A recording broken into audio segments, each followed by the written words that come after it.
Aquest diumenge, Balaguer ha homenatjat el comte Jaume II d'Urgell amb la tradicional ofrena floral i en el marc del 592è aniversari de la seva mort i la desaparició del comtat d'Urgell. Un acte que ha organitzat el casal Pere III i que ha volgut posar en valor el passat històric de la ciutat i el seu paper com a antiga capital comtal. Aquest any, a més, ha coincidit amb la festa de l'Arpia, un fet que el president del col·lectiu sardanista ha dit que ha estat una bona decisió.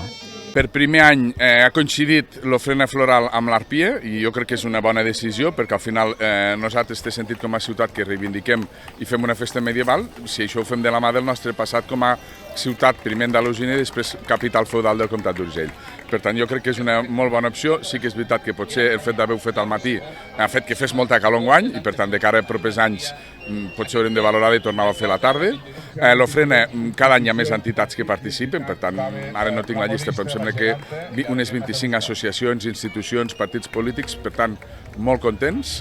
Després, per primer any, també per unir la festa de l'ofrena floral amb l'Arpia pròpiament, el que han fet és fer una cercavila, que han sortit de la plaça del Pou, s'hi han afegit els capgrossos de Menàrguens, s'hi han afegit 3 gegants de la ciutat de Balaguer, amb la mateixa cobla de les sardanes, amb la Júbila d'Agramunt, molt bé, la veritat és que molt bé. Sí que és veritat que feia calor, i que potser ens hagués agradat que hi hagués hagut més gent.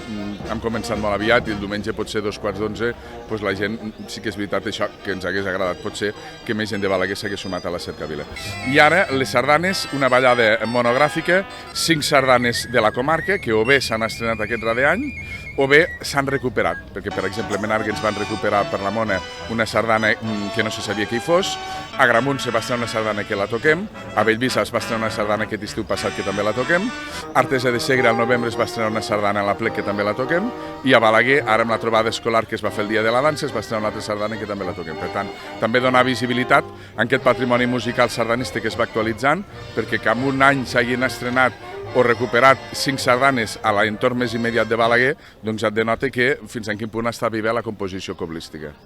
Els actes, a més el casal Pere III, han estat organitzats conjuntament amb el col·lectiu sardanista de Balaguer i han comptat amb la col·laboració, entre d'altres, de la Paeria de Balaguer i el Consell Comarcal de la Noguera.